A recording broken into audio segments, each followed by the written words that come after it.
Shalom, peace be unto you from the Father and Yeshua the Son. Thank you for tuning in.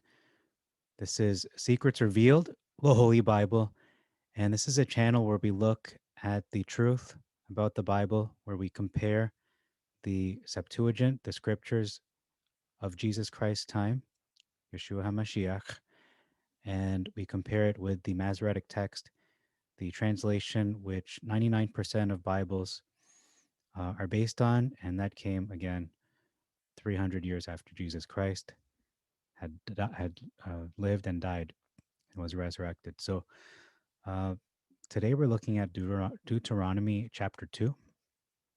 Uh, there are 37 verses in this chapter. Beginning in verse 4, we see a big difference. It says, dread you greatly, uh, referring to the Israelites. This is Yah speaking to them, saying, you're going through the borders of your brethren. So these are their blood relatives, the children of Esau, who dwell in Seir, and they shall fear you and dread you greatly. What does the Masoretic say? It says here, they shall be afraid of you. Take you good heed unto yourselves, therefore. So um, the Masoretic is saying, be careful, whereas the Septuagint is saying, Esau will fear you and dread you greatly. So it's focusing on Esau's reaction to them. It sounds like Israel is, they have Yah behind them. But here it sounds like, watch yourselves. I might not be helping you. I'm not sure what it's saying, but it's not saying the same thing. Um, they're going to fear you greatly, so do not engage in war against them. Uh, so I think it is giving us mixed messages in the Masoretic. Watch yourselves. Don't meddle with them. Whereas here, he's giving them a vote of confidence. Yah is giving them a vote of confidence, saying that, don't worry, they'll be afraid of you, and pretty much he will be with them. So they don't have to fight. He will protect them on their way through the land. Beginning in, or I should say the next verse, we have a huge difference in verse 5. It says, do not engage in war against them. We just read that, but in the Masoretic it says, meddle not with them. So do not kill them in the Septuagint versus do not deal with them. So meddling could mean, dealing with them in terms of business, could be economics, could be alliances, it could be anything, but it's not killing them. Verse 6 contradicts the Masoretic text. So let's look at that. You shall buy meat of them for money, that you may eat. You shall buy water. So we're seeing here, okay, we were told not to meddle with them, but now you're saying we can buy meat and water? That's a mixed message. That's contradictory. And I would admit it is. That's just further proof that the Masoretic was the false text or is the false text. Verse 6, what does it say in the Septuagint? Buy food of them for money. So it is telling them you can do this. It's simply saying do not engage in warfare against them, not don't meddle with them. Maybe it's just the modern connotation, but regardless, that wording is very confusing. Verse 6, we have a continuous difference of food versus meat. It's important to realize in the Old English, when you say what is your meat, that means what is your staple food, not literal meat. Verse 7, consider how thou wentest through that great and terrible wilderness. So, meaning Yah has helped you in the past. He helped them in the past, versus he knows you're walking through this great wilderness. So he saw you and knows what you did, what happened, but was not involved. So we can see a different, almost like a different Elohim, a different approach that In the Septuagint, he did help them. He helped you for these 40 years. But here it says that, he knows that he knows what you did, and he was just watching you, but wasn't really helping you. Although it does say right at the end, Yah has been with you, in brackets, Yah with you. But the actions that are described here don't seem to imply that he was helping them. Whereas here, it says, you went through this, but you didn't go through it alone. Okay. In your journey, okay, it says here, he saw you and knows what you did and what happened, but was not as involved in your journey. He was not as involved. So I'm not saying he's not involved, but he was not as involved in your journey and surviving through it. On the latter half of the verse contradicts the Masoretic text. So let's look at it. Um, Behold, Yah your Elohim has been with you 40 years. You did not lack anything.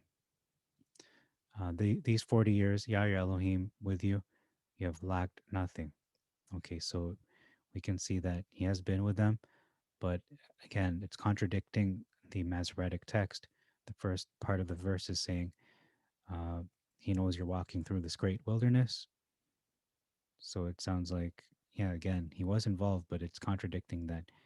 Did he walk with them, or did he just know about it? No, he was with them. Whereas here it's saying, consider how you went through that great and terrible wilderness. Consider you went through these things, but you weren't alone. He was with them. Okay, that's an important distinction. Next is verse 9. Continuous difference in verse 9. It says here, do not you quarrel. So don't quarrel with the Moabites. Don't get into either physical fighting or verbal arguments. Just do not quarrel with them. Versus do not distress them. So don't cause emotional or mental distress. Verse 10, we see an adjective used here, powerful, like the Anakim, versus tall. Now, if you do your research, you will know that the Anakim are, in fact, tall. But here it's not saying that they're not just being described as tall. They are by default tall, but they're described as powerful. It's one thing to be tall, it's another thing to be powerful. So that's the more important characteristic that is stressed here, that they are powerful. Um, verse 12, we see the Horite versus the Horims. That's an interesting difference there. They destroyed them. The sons of Esau destroyed them, the Horite, versus they succeeded them. It says, destroy them and utterly consume them, versus succeeded them when they had destroyed them from before them. So it sounds like in the Septuagint, the sons of Esau wiped them all out. They were utterly consumed. Whereas in the Masoretic, it sounds like they killed some of them, but not all of them. That's how I read it. Verse 13, there's an omission. Depart. Depart was omitted here. Um, Next, in verse 15, out of the midst of the camp of Israel, verses from among the host. So this could be interpreted to mean a mix of people, not just Israel, in the Masoretic text. Verse 18, pass over this day the borders of Moab to Aroer. So go through Moab and then go to Aroer. Verses, you are to pass over through Ar, the coast of Moab. So they are the same place in the Masoretic. In the Septuagint, these are two different places, Moab and Aroer. They're successive destinations. They're not this one in the same place. There's one that is the first destination, and the other one is the next one. Verse 21, we have an omission saying, until this day, and they dwelt there instead of them until this day. Big difference in 22, they, as they did to the children of Esau versus as he did. So we can see they destroyed both the children of Esau and the Horites. Zokomin destroyed the Anakim and two other groups. That's how it's described in the Septuagint, that the Zokomin destroyed the Anakim and two other groups here, versus Yah destroyed them in the Masoretic. Verse 23, we see Ashdod to Gaza and the Cappadocians who came out of Cappadocia, versus Hazarim even unto Aza, the Caphtorims, which came forth out of Caphtor. So those are very different spellings. Significant difference here. In verse 24, it says valley, the valley of Arnon versus the river Arnon. Engage in war with him this day versus contend with him in battle. So I'm going to just focus a little bit on this valley or river. Is it a valley or is it a river? And it's describing two places, Arnon and Jabbok. But I'm going to look, I'll just look in those. I'll show you those very soon. Verse 25, in addition here, I shall put, will I begin to put the dread of you? So it says, Yah is doing this in the Masoretic, except Israel is doing this in the Septuagint. He's saying they have to participate. They have to do something. It's not just him doing all the work. They have to do part of it as well. Verse 26, ambassadors versus messengers. Verse 27, I will pass through your land. I will go by the road. Versus let me pass through your land. I will go along by the highway. So one is more assertive. One is more not as assertive. And one is going by a road. And then one is going by a highway. I think those are similar concepts. Verse 30, that he might be delivered into your hands as appears this day. Into your hand as appears this day in the it says hands in the Septuagint, and in the Maz it says that he might deliver him into your hand as appears this day. So the king will be delivered in the Septuagint versus Yah will deliver the king into their hand in the Masoretic. We have an omission in 31. The king of Heshbon was omitted. The Amorite is not included. Verse 34, an omission of in succession, every city in succession, and then wives are used here versus women in the Masoretic. So these are married women. Here they're probably just not married or common law or fornicating or girlfriends. I don't know. It's not qualified. It isn't specified. So verse 36, this is really we're going to look at this now, this topic of a brook and a river and of things like that. So it's saying here the brook of Arnon. So a brook is smaller than a stream and is smaller than a river. However, a river carries water into the ocean.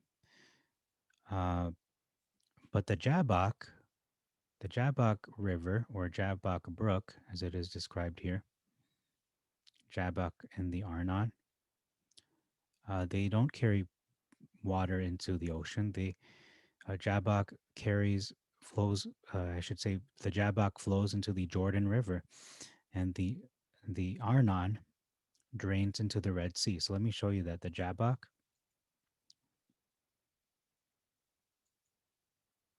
just to minimize my video there, and I'll show you the Jabbok flows into the Jordan. I think there's an actual picture here too as well. You can see it visually. So you don't have to just take my word for it. So there it is, the Jabbok River, right there, right near Amathus, and it flows into the Jordan right there. That's the Jordan. So that is by definition not a river, according to the scriptural definition. And then looking at the Arnon,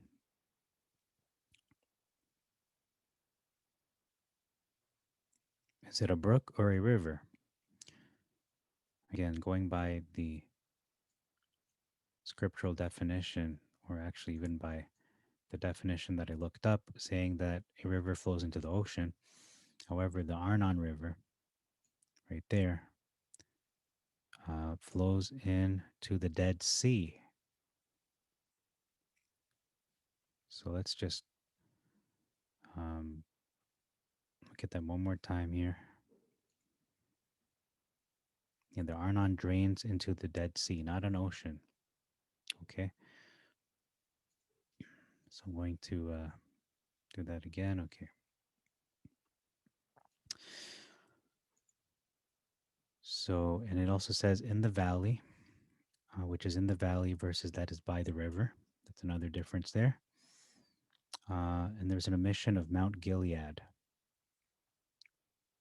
Okay, so I looked at the Jabbok. I think Jabbok was mentioned. What verse is that? Jabbok. Might have been verse 24. Just to backtrack and see, did it say Jabbok? Oh, it said Arnon. Okay, well, it didn't mention Jabbok yet. It might have passed by it. Let me just Control F. Jabbok. Oh, wrong one.